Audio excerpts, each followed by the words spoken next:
तर कधी वाटलं पण नव्हतं की आपलं इंस्टाग्राम अकाउंट सस्पेंड होऊन जाईल. तर नमस्ते सगळ्यांना, मी आहे पन्या जाधव. तर घरी असल्यामुळे थोडं कागदपत्राचे काम होतं. मेन आपलं आधार कार्ड राहिलेलं हॉस्टेलवर, त्यासाठी सकाळी आलतो लवकर. अजून तर काय दुकान उघडले नव्हते. मग काय वाट बघून थोडी आपली प्रिंट काढूनच घेतली नॉर्मल. 1 वाजता अजून आपल्याला कॉलेजला जायचं होतं. त्यासाठी घरातून 12ला निघालो. संख्या पण आलता, कपडे वगैरे चेंज करून घेतले. मग काय जाता जाता पहिला आपल्याला पेट्रोल टाका लागतं. त्यानंतर पंढरपुरात आलो. इथं लिंबू सरबत 1 नंबर मिळते, त्यासाठी थांबलेलो. मी तर 2 ग्लास पिले. संख्या म्हणलं बास, मी डायटवर आहे, मला लय नको. त्यानंतर पहिला हॉस्टेलला आलो, म्हणजे अजून थोडा टाइम होतो. त्यानंतर बघतो तर काय आपलं अकाउंट इंस्टाग्रामचं सस्पेंड झालंय. लय ट्राय केलं तरी पण नाही झालं. म्हणलं जाऊ दे, येईल 24 तासाच्या नंतर. त्यानंतर आपलं ऑटोकॅडचं चालू होतं लेक्चरला वगैरे जाऊन बसलो. मग शेवटी आपल्याला मेसेज आला की डिसेबल्ड युअर इंस्टाग्राम अकाउंट. त्यानंतर ना आपण एक नवीन इंस्टाग्राम अकाउंट उघडलंय. तर भावांनो, मागच्या आयडीला जसा सपोर्ट दिलता, याही आयडीला तसं सपोर्ट करा.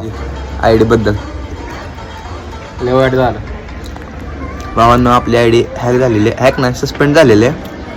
काल केलं ट्राय पण नाही झालं. आज नवीन आयडी काढली. सपोर्ट करा आधी सारखं.